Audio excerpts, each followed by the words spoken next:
بشتی پیدا بونا روشان و کو بدهان قیرانا لهرما کردستان تایبت قیرانا دارایی و زیده بونا جمارا آکنجین هرمه هاتنا جماره کا مزنیا آوارا و پنابران به تایبت پارزگه ها دهوکه لگور وان داتا و آمارین دهنه بلاف کرن ریجا بکاریل هرما کردستان زیده بویا براورد دیگل سالم بوریدا اود دمکی دایا کو 25 سال از مونا حکمرانیا بوری هرما کردستان و حتی نوکه چه پروژین مزنی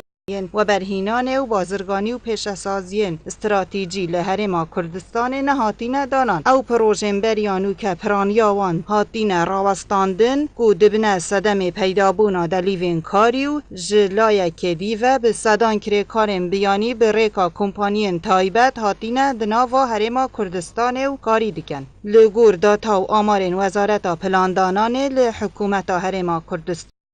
تانو که زیده تر میلیون کو 241,417 کس لهرم بیکارن کو دبیت ریجا 22.3 ساده یا آکنجین هرمه هر دوی آماره ده هاتیه بلاف کرن کو جمارا خلک هرما کردستان گهشتیه 5,549,000 کسان یجیه وان دناف برا 15 بو 64 سالیه ده هزاکاری هیا جمارا و میلیون کو 382,285 کسن و جوانا میلیون کو 195,263 کس کاری دکن و 187,022 کس بیکارن لگور داتایا هجمارا او کسین لکرت بازرگانی کاری دکن 127,501 کسن هر وستا آمارا سرجم جمارا خلک هرما کردستان و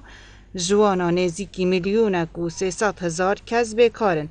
پتریا آبورناسو کسان پسپور بیاوه آبوری دا خویا دکن کوملگه کردستان پتریا آکنجی نوی گنجن و جواکه که گنجه و هزا کار کرنه گلگ زیده تره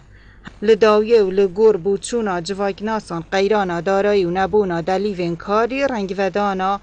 ویل سر جواکی به رنگ که پوزیتیف دیار دبیتو گلگ آریشه پیدا دبن